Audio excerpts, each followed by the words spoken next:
e a gente passa aqui então a ouvir, que podemos ouvir aqui o Frei Gilvander, viu, Padre Frei Gilvander, que eu acho que é muito importante, talvez nessas falas, para a gente estar construindo uma agenda de trabalho, que a gente vê que, acho que nós temos que ter, como é que a gente caminha aqui, como que até uma força-tarefa, tendo em vista o desconhecimento dessas chamadas públicas, senão nós podemos ter, inclusive para a audiência de Belo Horizonte. Ok, muito obrigado, deputado Padre João. Primeiro, obrigado pelo convite. Boa tarde a todos e todas que estão presencialmente aqui nessa audiência, nesse debate. Cumprimento também as pessoas que estão participando virtualmente, né? Eu sou o Frei Gilvander Luiz Moreira, sou da Comissão Pastoral da Terra, a CPT, no estado de Minas Gerais, moro em Belo Horizonte. Deputado Padre João, primeiro, parabéns por estar reforçando essa questão de se fazer essa relicitação da forma mais justa, ética, transparente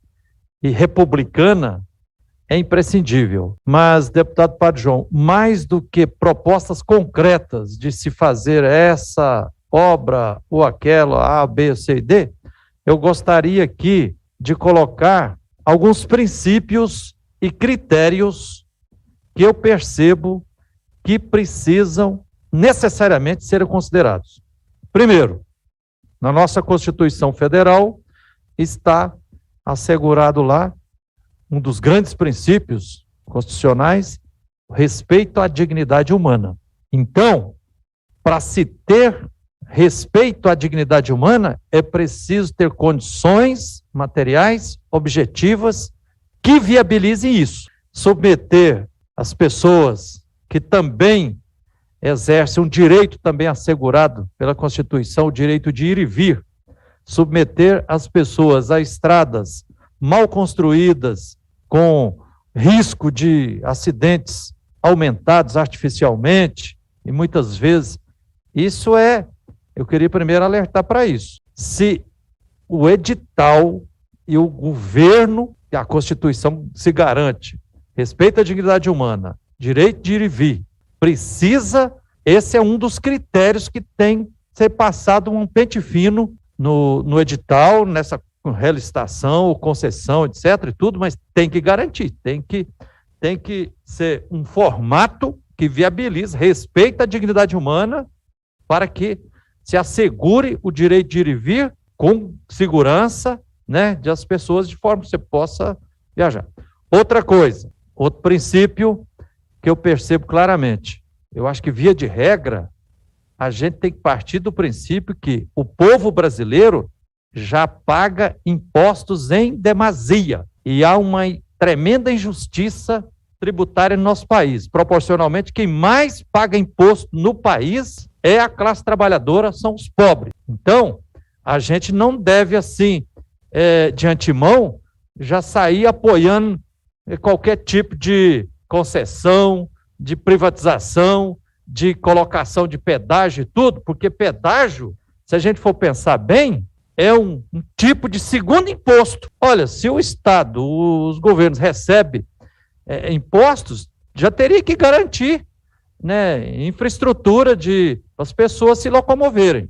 Esse é um ponto. Outro ponto, quem anda de automóvel hoje já paga IPVA também. IPVA já é uma cota federal, né, de contribuição. Outra coisa também, tem muitas multas. Deputado Padre João, ontem o meu compadre Antel me disse uma coisa, eu não sei, queria que apurasse também se isso está acontecendo na BR-040, né, de Brasília, passando por Belo Horizonte até o Rio de Janeiro. O caso que eu vou citar aqui aconteceu lá em Bauru, em São Paulo, mas eu quero saber se também está acontecendo em Minas Gerais. Foi o seguinte, uma fila imensa de carros, automóveis e caminhonetes e caminhões na Praça do Pedágio e vários boxes de pedágio sem nem a moça e nem a rapaz lá para cobrar o pedágio. Aí os de trás começaram a buzinar e o da frente viu que o pauzinho lá estava levantado, passou. Um passou, o outro de trás, o outro buzinando atrás, aí o outro passou e foi passando. Passaram milhares de automóveis porque não tinha ninguém cobrando pedágio. Sabe o que aconteceu 15 dias depois? A Polícia Rodoviária Federal chegou no endereço de cada pessoa uma multa de R$80. O pedágio era R$5, aí estava lá aberto lá, o povo passou e falou, não vou pagar nada. E depois, 15 dias depois, chegou uma multa. Então isso eu exijo também, tem que ser averiguado. Aí tem muita gente falando, parece que tem um conluio da concessionária com a polícia, com o Estado, para fazer a indústria da multa. Então isso não pode acontecer. Outra coisa, Padre João, outro princípio, outro critério que a gente tem que ficar muito atento, por exemplo, atualmente nós estamos numa luta federal para impedirmos o início da construção de um dragão do apocalipse, uma estrada da morte aqui em Belo Horizonte chamada Rodoanel, que o atual governador de Minas, Romeu Zema, em conluio com a mineradora Vale, usando 3,5 bilhões de reais, dinheiro que deveria ser investido para acudir e reparar os danos das comunidades da Bacia do Paraopeba, quer fazer um rodoanel. Não como uma estrada pública, mas uma estrada na prática privatizada. Por exemplo, o prefeito de Betim, que está estudando a fundo a questão, já colocou os técnicos fazendo os cálculos, já comprovou que apenas nos 2 primeiros anos de arrecadação desse famigerado rodoanel, que nós vamos lutar para enterrá-lo antes que ele nasça, precisa ser abortado, uma arrecadação em apenas 2 anos de pedágio de 2 bilhões de reais. 2 bilhões de reais. Por que eu estou citando esse exemplo aqui, Padre João? Então é preciso, seja a Via 040, seja essa conserva aí, todas as concessionárias das BRs e estradas do Brasil, o Estado precisa colocar em prática também um dos outros princípios da administração pública, que é a transparência. Transparência. Então nós precisamos saber, assim, eu já ouvi falar que a 040 lucrou nos últimos 6 anos mais de R$1 bilhão. É isso mesmo? Então tem que abrir, não pode ser caixa preta. O princípio da transparência é outro princípio que precisa ser garantido em qualquer questão de concessão. Outra questão é que os companheiros aqui da moradia, tanto o Gladson e o Edson, começou a tocar, eu queria chamar a atenção para isso, a pergunta que o Edson fez ali é fundamental. Nessa relicitação da Via 040 de Belo Horizonte ao Rio de Janeiro, a concessionária será obrigada não apenas a reassentar, mas, se for necessário, reassentar de forma digna, adequada e prévia todas as famílias que, por acaso, vão ser afetadas, para se fazer toda a duplicação, fazer os contornos, como o doutor Álvaro estava assinalando aqui. Isso tem que ficar claro. Eu vi, Padre João, anteontem lá em João Molevade, no encontro das pastorais sociais da Diocese de Coronel Fabriciano Itabira, que a mineradora Vale ganhou a concessão agora por mais 30 anos, da ferrovia de Mateus Lemes até lá no Espírito Santo, acho que em Cariacica, e que está previsto no edital para retirar e reassentar todas as famílias que estão ao longo de 15 metros de cada lado da ferrovia. Mas aí, não precisa, o alerta é que é o seguinte, tem que ver, está no edital isso para reassentar? Isso é necessário. Agora, é preciso mais, reassentar de forma digna, adequada e previamente. Porque, assim, a gente não pode absolutizar o direito ao ir e vir de uns, colocando em detrimento, violando o direito fundamental à terra, à moradia adequada, Aqui na luta das ocupações urbanas em Belo Horizonte, região metropolitana, quando as ocupações têm que bloquear o trânsito, e aí, por exemplo, a polícia é a primeira a chegar e dizer, vocês estão impedindo o direito de ir e vir que está na Constituição. Eu falo, olha, o direito de ir e vir, beleza, mas ele tem que ser para todas as pessoas, para toda a população, e não apenas para quem tem sua moradia e tudo.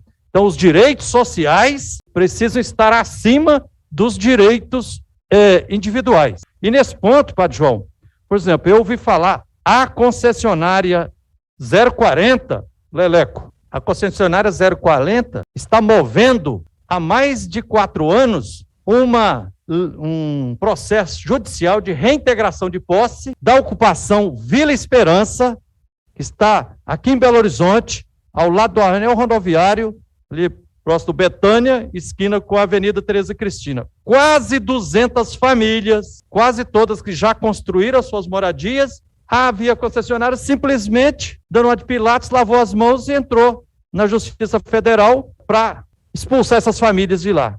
O doutor João Márcio, que é da Defensoria Pública da União, DPU, está lá defendendo a ocupação, o direito fundamental à moradia, junto conosco da Comissão Pastoral da Terra. Doutor João nos mostrou que está no edital da Via 040, 56 milhões de reais que a Via 040 deveria utilizar para o reassentamento digno, adequado e prévio dessas comunidades.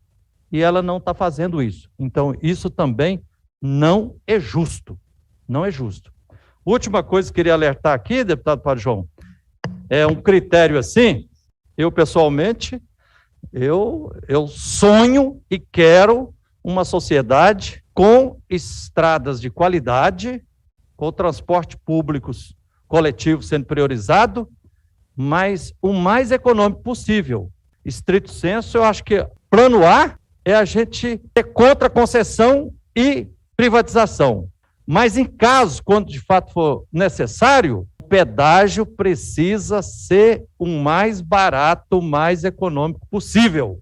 Porque, senão, essas concessões acabam agravando ainda mais a injustiça social e a tremenda desigualdade social que nós temos no Brasil. Eu citei esse exemplo que, se for construído esse tal de Rodoanel aí, apenas uns 2 anos prevê um lucro para a concessionária acima de 2 bilhões, e eu já fiz a conta aqui, Padre João, por exemplo, só em Belo Horizonte, última referência aqui, tem mais de 120 mil pessoas trabalhando em aplicativos, da Uber e esses outros de transporte aí, né? E fiz as contas que, em média, cada motorista, sem ter os direitos trabalhistas, repassa para a Uber de R$1.000 a R$1.500 por mês. Então, 120 mil motoristas vezes R$1.000 ou 1.500 é acima de 2 milhões de reais por mês, que é uma sangria saindo de Belo Horizonte.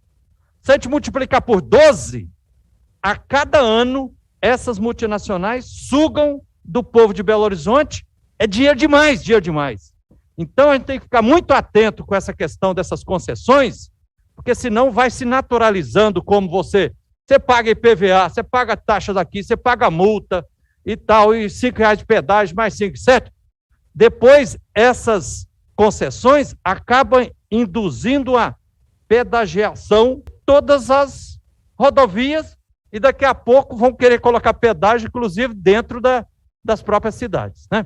Então, eu queria colocar um pouco esses princípios, esses critérios de fundo aqui, que eu acho que são necessários permear essa relicitação. Obrigado. Nós que agradecemos, Frei Gilvander, pela